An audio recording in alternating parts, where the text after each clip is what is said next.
আসসালামু আলাইকুম viewers, লাভলিস village cooking থেকে সবাইকে স্বাগতম।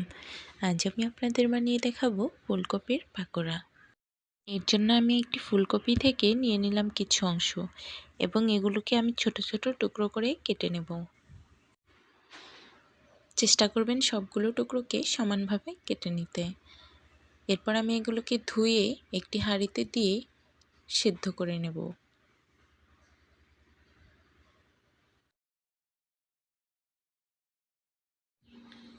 পানিটা বলক চলে আসলে আমি এখানে দিয়ে দেব পরিমাণ মতো লবণ এবং পরিমাণ মতো হলুদ। হলুদ দিলে ফুলকপির কালারটা একটু সুন্দর আসবে। ফুলকপি সিদ্ধ হতে হতে আমি রেডি করে নেব ফুলকপি ভাজার জন্য বেসন।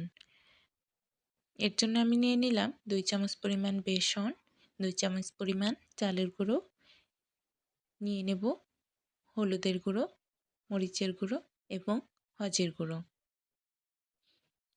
আমি এখানে দিয়ে দেব রসুন বাটা, কাঁচামরিচ বাটা এবং পেঁয়াজ বাটা। দিয়ে দেব পরিমাণ মতো লবণ। সবগুলো উপকরণকে আমি একটু পানি দিয়ে ভালোভাবে মেখে নেব। বেসনটা খুব বেশি পাতলাও হবে না, আবার খুব বেশি ঘনও হবে না। বেসনটাকে এমনভাবে মেখে নিতে হবে যেন ফুলকপিগুলো এর সাথে লেগে থাকে। তো ফুলকপি সিদ্ধ হয়ে গেলে আমি এগুলোকে একটি চালনিতে ছেঁকে নেব। এরপর আমি কড়াইতে দিয়ে দেব পরিমাণ মতো তেল। তেলটা গরম হয়ে এলে আমি সেদ্ধ করে রাখা ফুলকপিগুলোকে বেসনে চুবিয়ে তেলের মধ্যে দিয়ে দেব। এইভাবে আমি সবগুলো ফুলকপি বেসনে চুবিয়ে তেলে ভেজে নেব। চুলার আঁচটা মিডিয়াম করে আমি একটু সময় নিয়ে ফুলকপিগুলোকে ভেজে নেব। একটু সময় নিয়ে ফুলকপিগুলো ভাজলে এর ভেতরে আর কাঁচা থাকবে না।